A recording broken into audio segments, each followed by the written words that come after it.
జై గురుదత్త శ్రీ గురుదత్త. ఆయన వృత్తిరీత్యా ప్రజా వైద్యుడు, ప్రవృత్తిరీత్యా ప్రజా కళాకారుడు. కళ కోసం కాదని, ప్రజల కోసమని, కళ వ్యక్తుల సొత్తు కాదని, అది ప్రజల ఆస్తిని ఎలుగెత్తి చాటినటువంటి మహనీయుడు. కళ ప్రజలకు ఉపయోగపడాలని, ప్రజా సమస్యలు ప్రతిబింబించినటువంటి కళ వ్యర్థమని, నిరర్ధకమని నినదించారు, నిరసించారు కూడా.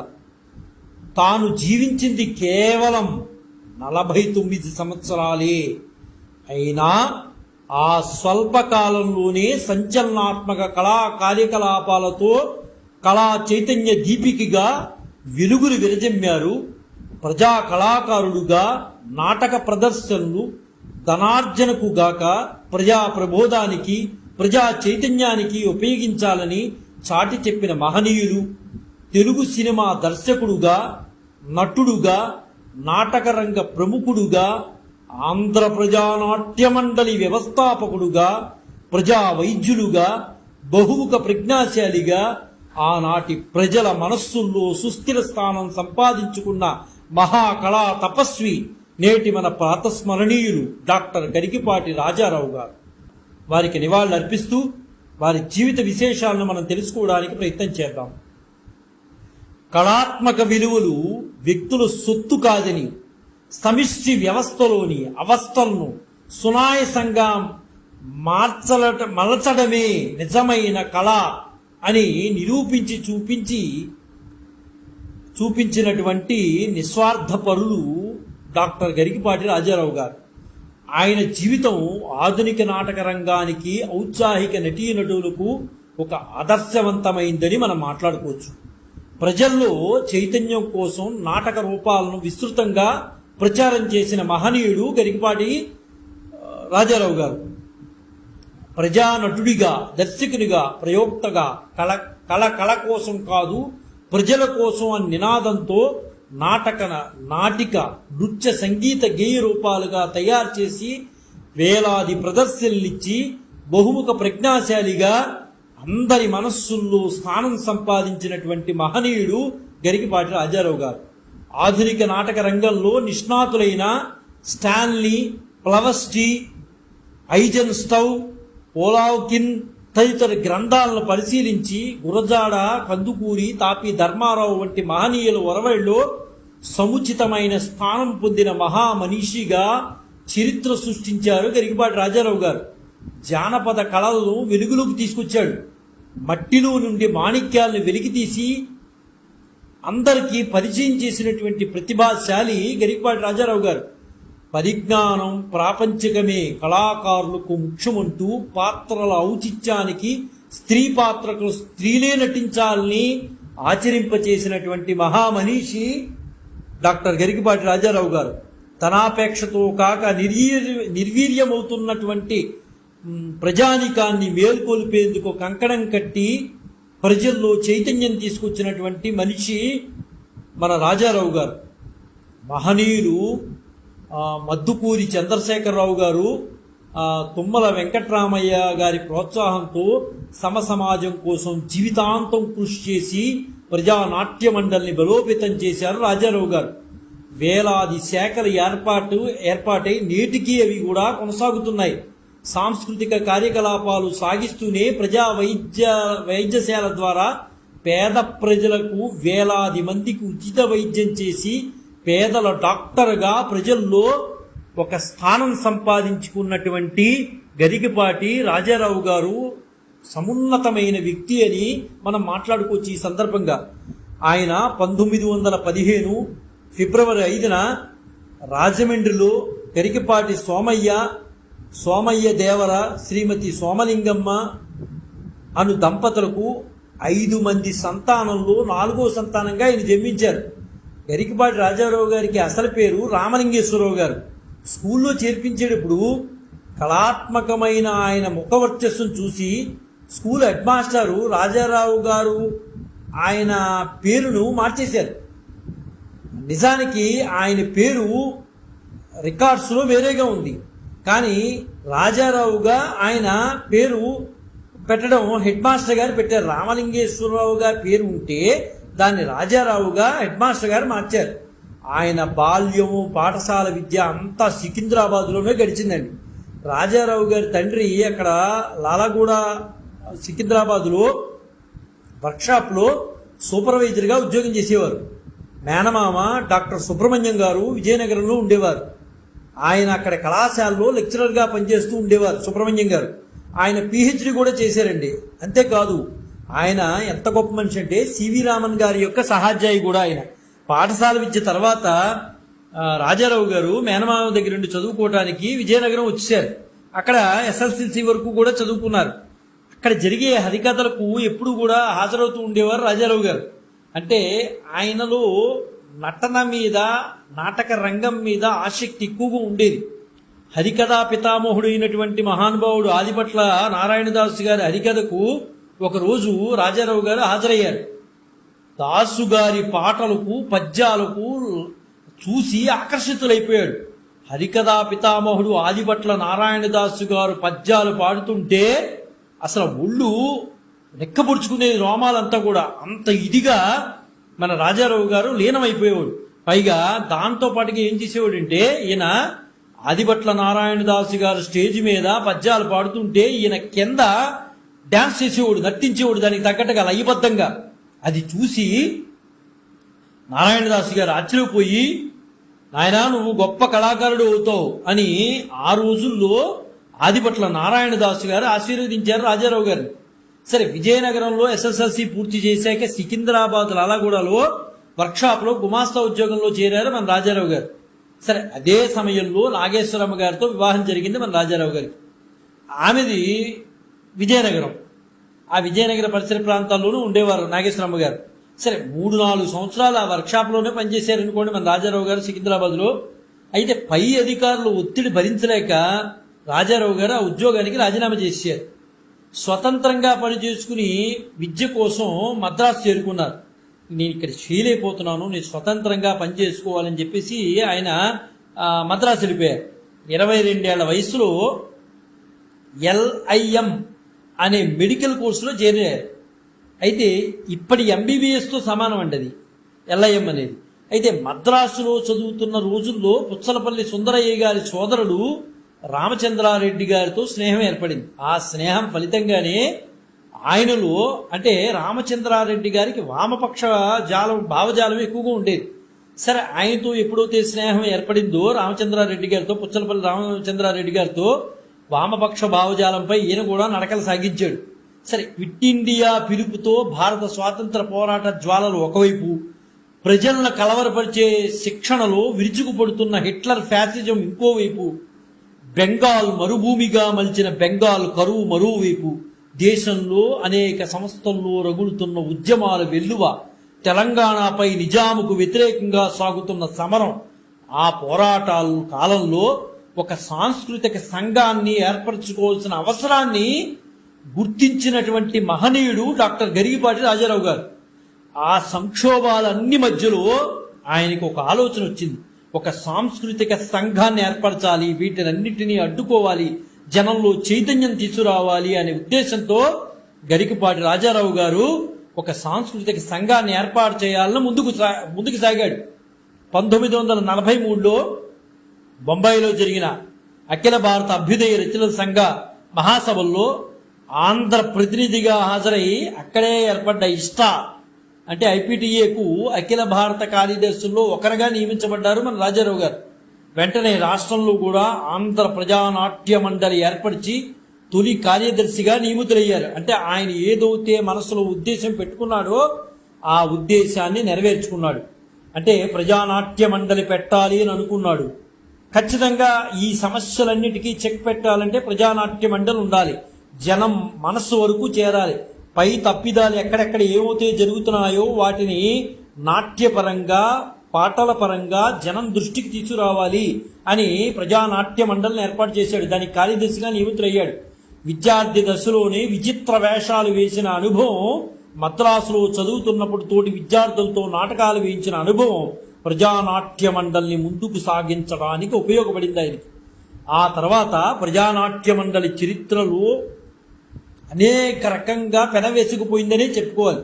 ప్రజానాట్య మండలి అంటే మొట్టమొదటి గుర్తుకు వచ్చేవారు గరికపాటి రాజారావు గారే.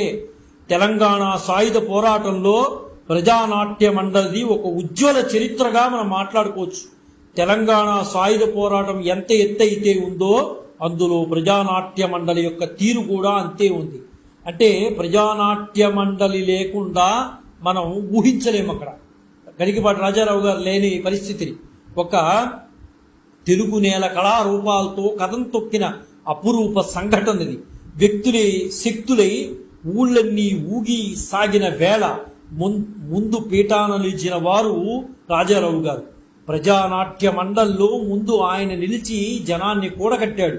ఆంధ్ర ప్రజానాట్య మండలి ఏర్పడటానికి ముందే తమ వ్యక్తిగత కృషితో ఆనాటికే ప్రజల్లో ఉన్న జంగం కథను నేడు మనం చూస్తున్న బుర్రకథ రూపంలో శుంకర సత్యనారాయణ గారు, కాకుమాని సుబ్బారావు గారు తయారు చేసిన కష్టజీవి బుర్రకథను ప్రజానాట్య మండలి జనంలోకి తీసుకువెళ్ళింది. మొట్టమొదటిగా కష్టజీవితో బయలుదేరారైన జనం అందరికీ కూడా ఆకర్షించగలిగాడు. ఇది కాకుమాని సుబ్బారావు గారు, శుంకర సత్యనారాయణ గారు రాసినటువంటి కథానికి అనమాట. దాన్ని ప్రజల్లోకి తీసుకెళ్లాడు. అనేక కళా బృందాలు ఏర్పడ్డాయి. అది చూసిన తర్వాత జనం ముందుకొచ్చారు. అనేక రకాల కళాకారులు ముందుకొచ్చారు. వారంతా ఆనాటికి ప్రజల్లో ఉన్న కోలాటము, సోదివేషము, పెట్టల దొర, జముకల కథ, యక్షగానం లాంటి కళారూపాలను దాదాపు 40 వరకు రాజారావు గారిని నిర్వహించమని ముందుకొచ్చారు. ఆయన ఆధ్వర్యంలోనే జరిగినాయి. ఎవరైతే ముందుకి రాగలిగారో రాజారావు గారిని పట్టుకున్నారు జనమందరూ కూడా. ఈ ప్రజానాట్య మండలి ఉర్రు తొలగించిన జనంలో ఏమి జరుగుతోందో అన్ని కళ్ళకి కట్టినట్టుగా ప్రజానాట్య మండలి ద్వారా జనానికి తెలియజేసేవాడైన ఆ కష్టప జీవి జనంలో బాగా నాటుకుపోయింది. చాలా మంది వచ్చేశారు. 40 వరకు ఆయన ఆధ్వర్యంలో నడిచేవి. అయితే ఆ కళారూపాల్లో ప్రజా సమస్యలను గట్టిగా జోడించేవాడైన తక్కువ మందితో ఎక్కువ ప్రచారం చేయడానికి ఉన్న అవకాశాలు గుర్తించండి. అందుకు తగ్గట్టు చిన్న కళాకారులను విప్లవీకరించడంలో రాజారావు గారి ప్రతిభ ఖచ్చితంగా దాగుంది.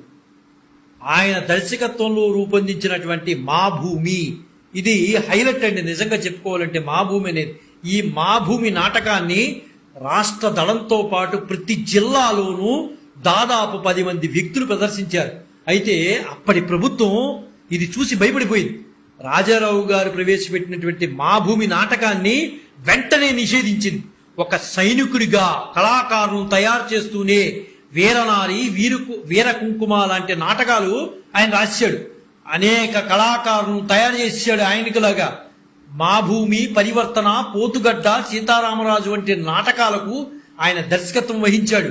దాదాపు 10 ఏళ్లు బెజవాడలో ఉండి డాక్టర్గా, యాక్టర్గా, నాటక సంఘాల ప్రజానాట్య మండలి ఆర్గనైజర్గా పనిచేశాడు. మొగల్రాజపురంలోని కాట్రగడ్డ వారి ఆవరణలో ప్రారంభమైన ప్రజాశక్తి దినపత్రికల్లో కార్మికులకు, కార్యకర్తలకు ఉచిత వైద్యాన్ని అందజేసేవాడైన 1945 డిసెంబర్ 30 ఆ తర్వాత 1946 జనవరి 1 తేదీల్లో రాజమహేంద్రవరంలో, అంటే దాదాపు ఒక 3 రోజులు రాజమహేంద్రవరంలో ఆంధ్ర రాష్ట్ర అభ్యుదయ రచయితల మహాసభలు జరిగినాయి. ఆ ప్రజానాట్య మండలి తరఫున బుర్రకథలు మొదలైన ప్రదర్శనలు చక్కగా ఆయన పండించారు. ఆ రోజుల్లో రచయితల మహాసభల్లో ప్రజానాట్య మండలి విజృంభించింది. దాంతో అందరికీ ఆకర్షితులయ్యారు. అందరూ కూడా రాజమండ్రి పుర ప్రజలందరూ కూడా అసలు వేణోళ్ళ కొనియాడారు మన రాజారావు గారిని. గరికపాటి రాజారావు గారిని వదిలిపెట్టలా రాజమండ్రి వాళ్ళు. దాంతో ఆయన అప్పటి వరకు విజయవాడలో ఉంటున్నటువంటి రాజారావు గారికి మనసంతా కూడా రాజమండ్రి మీదకి వచ్చేసింది. 1946 జూన్లో రాష్ట్ర ట్రేడ్ యూనియన్ల మహాసభలు రాజమండ్రిలో జరిగినప్పుడు కోకంటి గోపాలకృష్ణయ్య గారు తదితరులతో రూపొందించిన ప్రెస్ వర్కర్, మున్సిపల్ వర్కర్ నృత్య నాటికలను అద్భుతంగా ప్రదర్శించారు రాజమండ్రిలోనే. అయితే రాజమండ్రి ప్రజలు ఇంక రాజారావు గారిని వదిలిపెట్టలా. దాంతో రాజారావు గారు విజయవాడ నుంచి రాజమండ్రి మకా మార్చేశారు. 1945లో రాజమండ్రి వచ్చి రాజమండ్రిలో లక్షవారపేటలో బుద్ధుడు హాస్పిటల్ పక్కన ఒక పెంకుటిల్లు ఉండేవారు ఆయన. ఆ సమయంలోనే వీరేశలింగం ఆర్ట్ థియేటర్ కూడా స్థాపించేశాడు ఆయన. ఆంధ్ర నాటకరంగ చరిత్రలో 1940 నుంచి 1960 వరకు, అంటే 2 దశాబ్దాలు ఒక నవ్యయుగంగా గడిచిందండి. నిజంగా చెప్పుకోవాలంటే ఆంధ్ర నాటక రంగం ఈరోజు మనం మాట్లాడుకోగలుగుతున్నామంటే 40 నుంచి 60 వరకు ఉన్నది ఒక నవ్యయుగం. అదే ఆంధ్ర యువ కళాకారులు నిర్మించిన వైజ్ఞానిక ఉద్యమం కూడా మనం మాట్లాడుకోవచ్చు. అదొక ఉద్ధృతమైన వాతావరణంలో ఏర్పడింది. వేలాది యువకులను సమీకరించి ప్రజానాట్య మండలి స్థాపకుల్లో ఒకరుగా నిలబడ్డారు మన గరికపాటి రాజారావు గారు. ఇది ప్రజాసేవ చేయడానికి పుట్టిన మహా సంస్థ అని ప్రజల మనస్సుల్లోకి తీసుకెళ్లారు రాజారావు గారు. ప్రజానాట్య మండలి ఆర్గనైజర్గా నియమించబడ్డారు. ఆయన రాష్ట్ర దళాన్ని ఏర్పాటు చేశారు. ఆ దళానికి ఆయన యాక్టర్గా, డైరెక్టర్గా, డాక్టర్గా వ్యవహరించారు. ప్రజానీకాన్ని కళ అనే ఆయుధం ద్వారా చైతన్యవంతులు చేయడానికి ఒక నూతన ఉత్సాహాన్ని ఇచ్చారు. పలు జిల్లాల్లో 15 శిక్షణా శిబిరాలను ఏర్పాటు చేశాడు. దర్శకుడిగా శిక్షణ ఇవ్వడంతో పాటు క్రమశిక్షణతో తీర్చిదిద్దారు జనాన్నందరినీ కూడా. రాజారావు గారు గొప్ప నటుడే కాదండి, చక్కని నర్తకుడు కూడా. ఆయన నృత్యం ఉద్వేగాన్ని కలిగించే విధంగా ఉండేది. ఆయన హిట్లర్ వీధి భాగవతంలో ఎర్ర సైనికుడిగా కత్తి తీసుకుని పతాక సన్నివేశంలో హిట్లర్ను హతమార్చేటప్పుడు ప్రళయ తాండవ నృత్యం చేశాడు. ఆ నృత్యం చూసిన వాళ్ళు రోమాలు నిక్కబుడుచుకున్నాయి అందరికీ కూడా. ఆ నృత్యము ప్రేక్షకుల్ని ఎంత అబ్బురుపరిచిందంటే అలా జనంలో దృష్టిలో ఆనాటి కాలంలో అలా ఉండిపోయింది మనసులో. ఇక నటుడుగా పరివర్తన నాటకంలో ఫ్యాక్టరీ యజమాని బాబుగా, మా భూమిలో పట్వారి వెంకట్రావుగా నటించారు. నిజానికి ప్రజానాట్య మండలి చరిత్రలో సువర్ణాక్షరాలతో లిఖింపదగినటువంటిది నాటకం ఏదైనా ఉంది అంటే అది మా భూమి అండి. ఇది సంచలనాన్ని రేకెత్తించింది. దాన్ని ప్రభుత్వం అప్పుడు బ్యాన్ చేసింది ఆ నాటకాన్ని. నిజంగా చెప్పాలంటే మారుపేరుగా నిలిచిందండి. ఆ మా భూమి అనేది మారుపేరుగా నిలిచింది. సిమ్లా వీధి నాటకంలో సాఫ్ట్వేర్ క్రిఫ్ట్స్ గా, స్టాన్ఫర్డ్ క్రిఫ్ట్స్ గా, భయన్ నాటకంలో ప్రొప్రైటర్ గా, ఈనాడులో రహీంగా, హిట్లర్ వీధి నాటకంలో టోకోగా, అల్లూరి సీతారామరాజులో రూదర్ఫర్డ్ గా, షాజహాన్ నాటకంలో ఔరంగజేబుగా, ఖిల్జీ రాజ్యపతనంలో ఖిల్జీగా అద్భుతంగా అనితర సాధ్యంగా నటించి ప్రేక్షకుల చేత హర్షధ్వానాలు కొట్టించుకున్నటువంటి మహానుభావుడు మన గరికపాటి రాజారావు గారండి. ప్రేక్షకులు మైమరిచిపోయేవారు, ఆ నటన చూసి పరవశించిపోయేవారు. గరికపాటి రాజారావు గారి నటన చూసి ఆంధ్ర ప్రజానాట్య మండలి రాష్ట్ర దళం ముంబాయి, పూనా, షోలాపూర్, అహ్మదాబాద్ నగరాల్లో మా భూమి నాటకం ప్రదర్శించినప్పుడు బలరాజ్ సహాని, అబ్బాస్ వంటి ప్రముఖులు రాజారావు గారి రంగస్థల ప్రయోగ నిర్వహణను ఎంతగానో ప్రశంసించారు. మా భూమి నాటకాన్ని చూసి ఢిల్లీలో ఆయన ప్రదర్శించిన భయం అనే నాటకం అంతర్జాతీయ ప్రశంసలు అందుకుంది. అల్లూరి సీతారామరాజు నాటకం ఆంధ్రదేశాన్ని ఒక ఊపు ఊపేసింది. చైనా దురాక్రమణ సమయంలో హైదరాబాద్ రవీంద్ర భారతిలో రాజారావు గారి నిర్వహణలో ప్రదర్శించిన జై భవానీ నాటకం నిజంగా ఆ నాటకం విషయానికి వచ్చేప్పటికి సర్వేపల్లి రాధాకృష్ణ గారు చూడాలి. ఆయనకి సమయం లేదు, నేను రాలేను అన్నారు. అలా కాదండి అయ్యా, ఆయన నటించేవారు, చాలా గొప్పవారు. గరికపాటి రాజారావు గారు నాటకం వేశారంటే అసలు అదృశ్యం అనాల్సిందే, ఎవరైనా సరే అంత బాగుంటుంది, ఆహా ఓహో అనాల్సిందే అని అన్నారు. సరే రాధాకృష్ణ గారు నేను ఒక 5 నిమిషాలు మాత్రమే కేటాయించగలను, అంతకన్నా కేటాయించలేనని చెప్పారు. సరే మీరు 5 నిమిషాలు కేటాయించడమే మా భాగ్యం అని చెప్పేసి అందరు రమ్మన్నారు. సరే వచ్చాడే. వచ్చిన తర్వాత రాజారావు గారి జై భవానీ నాటకం ప్రదర్శిస్తుంటే రాధాకృష్ణ గారు అసలు సమయాన్నే మర్చిపోయాడట. అంత పరవశించిపోయాడు ఆయన. అంత చక్కగా మన గరికపాటి రాజారావు గారు అంత అద్భుతంగా నటించేవారు. ప్రజానాట్య మండలి మీద ప్రభుత్వ నిర్బంధాలు ఎక్కువైన రోజుల్లో ఆయన నానా చిత్రహింసలకు గురి చేశారు. నిజంగా చెప్పాలంటే ఏదో రకమైన చిత్రహింసలు పాలు చేసేవారు. తర్వాత రాజమండ్రిలో ఆయన డాక్టర్ ప్రాక్టీస్ పెట్టి కొన్ని వేల మందికి ఉచిత వైద్యం చేసేడండి. ఎందువల్లంటే రాజమండ్రి పుర ప్రముఖులందరూ కూడా ఆయన్ని వదిలిపెట్టల. దాంతో ఆయన దగ్గర ఉన్నటువంటి కళ ఉంది, వైద్య కళ కూడా ఉంది. ఆ కళతో పేదలందరికీ కూడా నిస్వార్థంగా డబ్బు తీసుకోకుండా ఆయన వైద్యం చేసేవాడండి. డబ్బు అసలు ఆశించేవాడు కాదు. డబ్బు కోసం జబ్బును సాగదీసే డాక్టర్ అవుతే గరికపాటి రాజారావు గారు కాదండి. ఆయన మందస్మిత వదనంతో మందులిచ్చి పంపించేవాడు. మంచి డాక్టర్ ఆయన. ఆయన దగ్గరికి వచ్చిన నిరుపేదలకి ఆయనే డబ్బులు ఎదురుపెట్టి పళ్ళు కొనిపెట్టి పంపించేవాడు. అంత చక్కగా ప్రజల హృదయాల్లో స్థానం సంపాదించుకున్నాడు. ఆయన వైద్యాన్ని దేశ సేవకు, ప్రజాసేవకు నిజంగా వినియోగించాడండి. దేశ సేవ కోసమే నా వైద్యము, నా చదువు, ప్రజాసేవ కోసమే నా వైద్య చదువు, నాకు డబ్బుల కోసం కాదు అనుకునేవాడు. కూచున్నా, నుంచున్నా, పడుకున్నా, ఏం చేస్తున్నా ప్రజల గురించే. ఆ మహనీయుడు ఎప్పుడూ కూడా ప్రజల గురించే ఆలోచించేవాడండి. రాజమండ్రిలో ఉండగానే రాఘవ కళా నిలయం స్థాపించి ఎన్నో నాటకాలు ఉత్తమంగా ప్రదర్శించి అనేక పరిషత్తుల్లో బహుమతులు అందుకున్నారు. అంతేగాక రాఘవ కళా సమితి పేరుతో గ్రంథాలయాన్ని నెలకొల్పి విలువైన నాటక గ్రంథాలు సేకరించాడు. ఆ తర్వాత కొంతకాలానికి రాజా ప్రొడక్షన్స్ స్థాపించాడండి. నిజంగా రాజా ప్రొడక్షన్స్ ఆయన జీవితంలో ఒక తప్పిదము అనే మాట అనొచ్చండి. ఎందువలంటే ఇక్కడి నుంచి ఆయన పతనం స్టార్ట్ అయిందనే చెప్పుకోవచ్చు.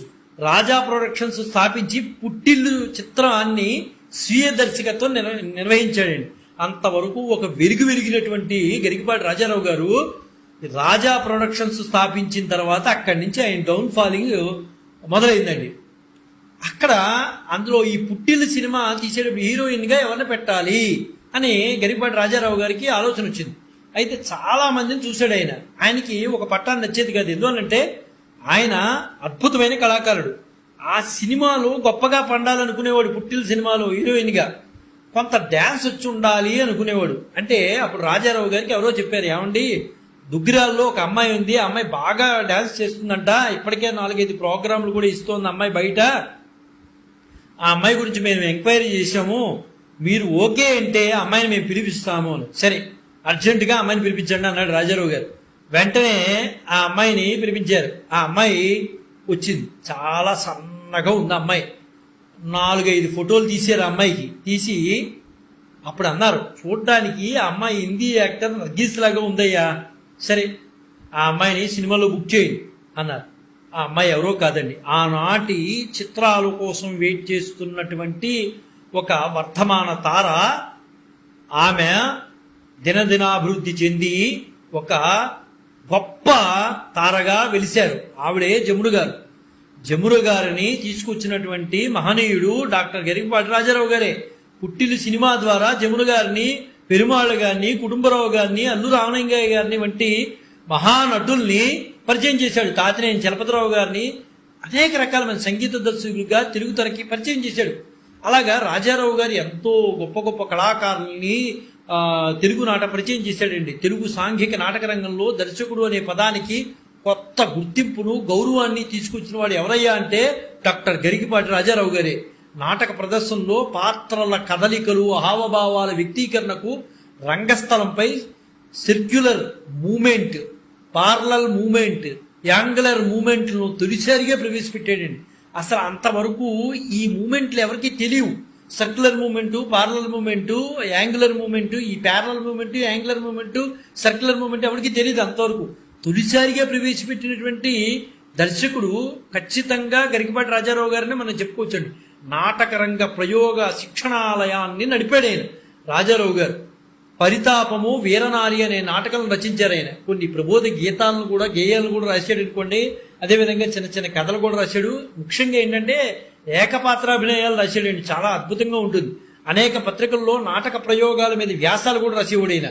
సినిమాల్లో వివిధ నటులు తమ నటనకు ప్రశంసలు అందుకున్నా. అయితే ఈ పుట్టిల్లు సినిమాకు వచ్చేప్పటికి ఈ సినిమాలో నటించిన వాళ్ళు గొప్పగా నటించారని ఆ రోజుల్లో అందరూ అన్నారు. కానీ సినిమాకు మాత్రం ఆర్థికంగా మాత్రం లాభం లభించలేదండి. ఖచ్చితంగా చెప్పాలంటే లక్ష్మీ కటాక్షం లభించల.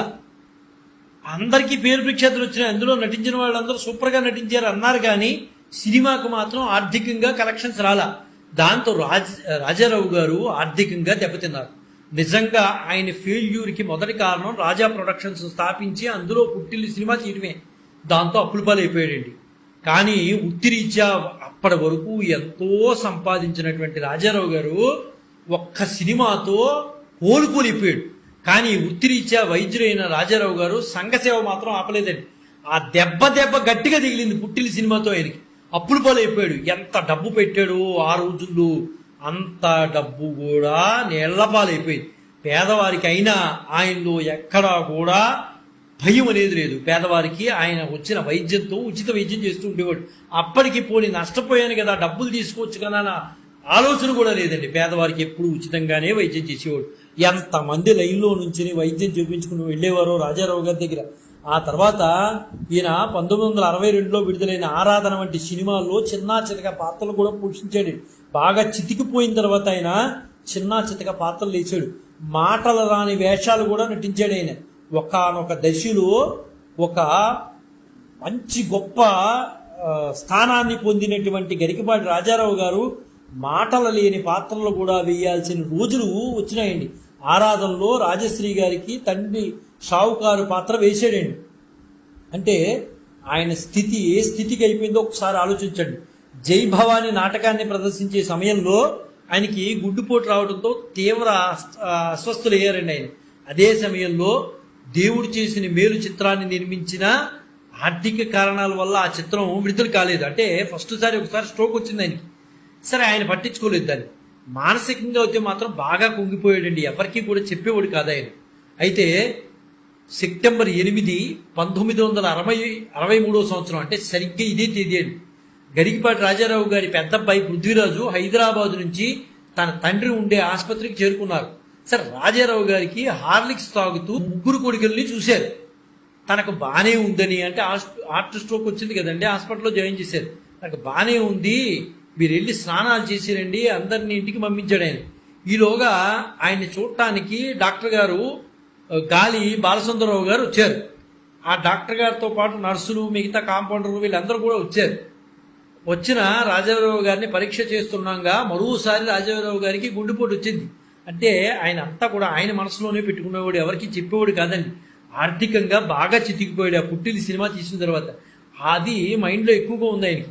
అక్కడ ఉన్న వైద్యులందరికీ కూడా ఆయన నవ్వుతూ ఆల్ ది బెస్ట్ చెప్పాడు. అంతే, ఆల్ ది బెస్ట్ చెప్పిన తర్వాత ఆయన నోటి నుంచి మాట లేదు. డాక్టర్ గారి ఛాతీ మీద ఒక్కసారి నొక్కారు. ఊపిరి పునరుద్ధరించడానికి చేయవలసిన ప్రయత్నాలన్నీ చేశారు, కానీ అవి ఫలించల. నవ్వుతూ ఆల్ ది బెస్ట్ చెప్పినటువంటి గరికపాటి రాజారావు గారు 1963 సెప్టెంబర్ 8వ తేదీన, అంటే సరిగ్గా ఇదే రోజు ఇదే తేదీన సాయంకాలం 4:45 ఈ జీవితం అనే నాటక రంగం నుంచి శాశ్వతంగా కనుమరుగైపోయారు. ఆ విషాద వార్తని తండోపతండాలుగా అభిమానులు తెలుసుకుని తరలివచ్చేశారు. గరికపాటి రాజారావు గారి భౌతికంగా దూరమైన ప్రజా కళాకారుల్లో ఆయన సజీవంగానే నేటికీ కనపడుతూనే ఉంటారండి. ఆయన కాలం చేసిన తర్వాత ఆయన ఫ్రెండు, ఆయన కూడా డాక్టర్ అండి, ఒక్క మాట అన్నారు రాజారావు గారి గురించి. తన జీవితం అనే బ్యాటరీని ఎక్కువగా ఉపయోగించేశాడు రాజారావు. ఇంతకన్నా నేనేం చెప్పలేదు. ఉపయోగించవలసిన దానికన్నా ఎక్కువగా బ్యాటరీని ఉపయోగించేశాడు. అందువల్లనే ఇంత చిన్న వయసులో 48, 49 సంవత్సరాల్లో ఈ జీవితం అనేటువంటి నటనా లోకంలో ఆయన నిష్క్రమించాడు. ఈ ప్రపంచానికి దూరమయ్యాడు అని ఆయన ఫ్రెండ్ ఒక మాట అన్నారు. అంటే గరికపాటి రాజారావు గారు ఎంత గొప్పవాడో అర్థమవుతుంది. కూర్చున్నా, నుంచున్నా, పడుకున్నా ప్రజల గురించి ఆలోచించేవాడు.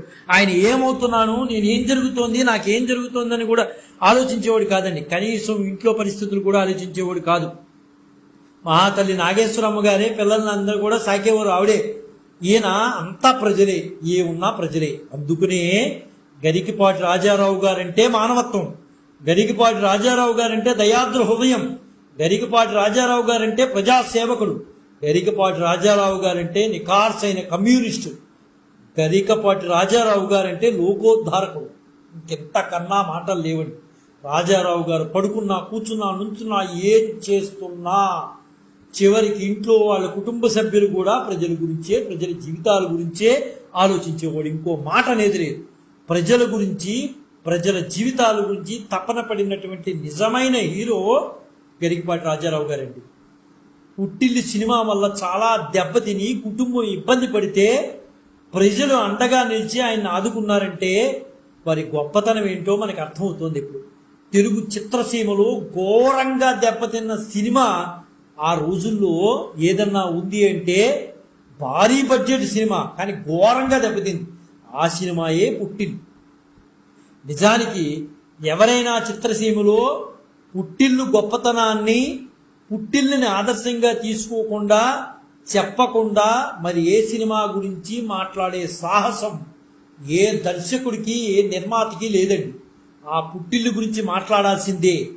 అందులో లోటుపాట్లు తెలుసుకోగలగాలి. అంత ఇదిగా ఆయన జీవితాన్ని మార్చేసింది. పుట్టిల్లు రాజా ప్రొడక్షన్స్ అనేటటువంటి ఒక ప్రొడక్షను రాజారావు గారి జీవితాన్ని మార్చేసింది. ఆయన వ్యక్తిత్వం ఎలాంటిదంటే ఆయన నాటకాల్లో బిజీగా ఉన్నప్పటికీ కూడా వాళ్ళ పిల్లల చదువు గురించి పట్టించుకునేవారు కాదు. అంతా నాగేశ్వరమ్మ గారే చూసుకునేవారు, మహాతల్లి ఆవిడే చూసుకునేవారు. ఒకరోజు వాళ్ళ అబ్బాయి రెండో అబ్బాయి 6వ తరగతి పరీక్షను తప్పారు. అప్పట్లో డిటెన్షన్ విధానం ఉండేది, తప్పాడు. అప్పటికే 2 సార్లు ఆయన పరీక్ష పోయింది. అనుకోని సందర్భంలో హెడ్ మాస్టర్ గారు రాజారావు గారిని కలవలసిన పరిస్థితి ఏర్పడింది. సరే, హెడ్ మాస్టర్ గారు రాజారావు గారు ఏమి అడగల అబ్బాయి గురించి. హెడ్ మాస్టర్ గారే కొంచెం చొరవ చూపించి, అయ్యా రాజారావు గారు, ఈసారి మీ వాడు గట్టెక్కిచ్చేద్దాంలేండి అన్నారు. హెడ్ మాస్టర్ గారు మన ప్రతాప్ని గట్టెక్కిచ్చేద్దాంలేండి, ఈసారి అయిపోతుంది అన్నారు. వెంటనే రాజారావు గారు, అలా వద్దు మాస్టారు, అలా చేయొద్దు, అలా చేస్తే వాడికి చదువు విలువ తెలియదు, దయచేసి మీరుగా ఉండండి, దయచేసి అలా చేయవద్దు అని నిర్మోహమాటంగా చెప్పేశాడండి రాజారావు గారు. అంటే ఆయన యొక్క గొప్పతనం అనేది ఇక్కడ తెలుస్తోంది. ఎంత గొప్ప వ్యక్తిత్వం గలవాడు అనేది మనకు తెలుస్తోంది. గరికపాటి రాజారావు గారు ఇంటికి ఎంతమంది కళాకారులు వచ్చినా ఒకటే మాట అనేవాడు, భోజనం చేసి వెళ్ళమనేవాడు. అయ్యో ఇంట్లో బియ్యం ఉన్నాయని కూడా ఆలోచించేవాడు కాదు, నాదేంటి పరిస్థితి అని ఆలోచించేవాడు కాదు. ఎవ్వరు ఎంతమంది వందలాది మంది కళాకారులు వచ్చినా వెంటనే పిలిచి నాగేశ్వరమ్మ గారిని, మహాతల్లి ఆవిడని పిలిచి అందరికీ భోజనం ఏర్పాట్లు చేయి అనేవాడు. అంతే, అందరినీ వెళ్ళమనేవాడు. ఇల్లు ఎలా ఉండేదంటే నిత్య కళ్యాణం పచ్చతోరణంలాగా ఉండేదండి. వచ్చిన వారందరికీ నాగేశ్వరమ్మ గారే భోజనం సిద్ధం చేసేవారు. నిజంగా మహాతల్లి అండి ఆవిడే. అంత అద్భుతంగా ఆ ఇల్లు నిత్య కళ్యాణం పచ్చతోరణంలాగా ఉండే ఇల్లు ఒకే ఒక్క సినిమాతో దెబ్బ కొడితే ఆయన లేవలేకపోయాడండి. అంత దారుణంగా దెబ్బ కొట్టింది రాజా ప్రొడక్షన్స్ ఆయన. అయితే ఆయన ఏకపాత్రాభినయాలు అద్భుతంగా రాసేవాడండి. ఆయన అప్పట్లో విచిత్ర యముడు అనేది ఒకటి రాశాడు. బహుశా దాన్ని తర్వాత సినిమాల్లోకి చాలామంది ఉపయోగించుకున్నారనుకోండి. యముడు మామూలు పాత్రధారిగా మనిషిగా వచ్చి సమాజంలో ఉన్నటువంటి సభ్యుల్ని ఎండగడుతూ ఉంటాడు. ఆ పైకి రాని సంగతి ఏంటో చెబుతానంటాడు. ఆ పాత్రని ఎంత చక్కగా మాటలు రాశాడంటే ఆయన విచిత్ర యముడు అనేది ఆయన ఏకపాత్రాభినయం పుస్తకంలో ఉంటుందండి. దాదాపు 35వ పేజీలో అనుకుంటా ఇది ఉండేది. ఆయన ఎంత చక్కగా చెప్పాడంటే, ఓయి మానవులారా, మదీయ ప్రజ్ఞాన ప్రభావాలకే అప్రతిష్ట కలిగించి మీ అహంకారములు నేటితో అంతము కావలే, ఎందుకో ఎరుంగరా అయ్యారే, ఎంతటి నైవంచకులు మీరు, ఎంతటి నిర్భీతులు మీరు. చదువు లేదు, సంస్కృతి లేదు, సమత లేదు, సాహిత్య పస లేదు, కనీసం సానుభూతి చూపుటకైననూ లేదు మీకు. సరిజాలని చిన్న హృదయాలు మీవి. ఇంకనూ మీరు అధికారపు పీఠాల మీద కూర్చుంటే ఆ గద్దెల నుండి, విమానపు గ్రద్దల నుండి కిందకి దిగపోతే దించడానికి, గద్దించడానికి ప్రజలు సిద్ధమై వస్తున్నారు. సంసిద్ధులు కావండి. మీ దౌశ్యాలు విరిచి మీ దురంతాలను, దిగంతాలను తరిమివేసే తరుణం ఆసన్నమైంది. పదవుల చదరంగంలో ప్రజలను పావులుగా చేసి ఇంతకాలం ఆడుకున్నందు చాలు. నేటితో మీ ఆయువు తీరింది. నేనిప్పుడే యమపురికి ఎరిగి ఒక్క తాటిగా నడుము బిగించి మిమ్మల్ని పట్టి బంధించుటకు యమదూతలను ఇక్కడికి పంపిస్తాను. అప్పుడు మీ ప్రాణాలు అరచేత పట్టుకుని నా పాదాల చెంత మీరు ప్రణమెల్లిన పాపపుణ్యాలు, కులగోత్రాలు లెక్క కక్కించు సమయమున్నా, ఏడ్చినా, ఏమార్చినా, నవ్వినా, పచ్చకాయితలు రువ్వినా కాపాడగల మహనీయుడు ఒక్కడు లేక కానరాక విలవిలా మీరు ఏడుస్తుంటే అప్పుడు పరిస్థితులేంటో మీకే తెలుస్తాయి అనే విషయాన్ని ఎంత అద్భుతం అండి. ఆయన డైలాగులు ఎంత అద్భుతంగా రాసేవాడు. అదేవిధంగా తెలుగు నాటక రంగానికి ఆ మహానుభావుడు చేసిన సేవలకు గుర్తింపుగా, కృతజ్ఞతగా రాజమండ్రి పురపాలక సంఘం వారు అప్పట్లో రాజమండ్రిలో శిలా ప్రతిమని ప్రతిష్ఠించారండి. ఆయన జీవితం ఎప్పుడు కళాకారులకు ఒక పాఠ్య పుస్తకమేనండి. జీవిత గమనానికి ఒక దిక్సూచి లాంటిది. ఉద్యమాల్లో ఆయన ఎప్పుడూ మాట్లాడుకోవాలంటే ఆయన గురించి మాట్లాడుకున్న తర్వాతే మిగతా వాళ్ళ గురించి మాట్లాడుకోవాలి. అతి చిన్న వయసులో జీవితాన్ని ప్రజల కోసం త్యాగం చేసిన మహనీయుడండి గరికపాటి రాజారావు గారు. ఎప్పటికీ ఆయన చిరంజీవి. ప్రజానాట్య కళాకారులు కాలుకి గజ్జలు కట్టి ఆడితే ఆ గజ్జల సవ్వడి నుంచి వచ్చే ధ్వని గరికపాటి రాజారావు గారు అని ధ్వనిస్తుంది. గరికపాటి రాజారావు గారు నాటికి నేటికి రేపటికి ఎప్పటికీ కళాకారుల మనసులో సుస్థిర స్థానం సంపాదించుకుంటారండి. సంపాదించుకునే ఉంటారు ఆయన. అంటే ఆయన యొక్క జీవితం ఒక దశతో ఉన్నవారికి తెలియచ్చు, రాబోయే తరాల వారికి గరికపాటి రాజారావు గారు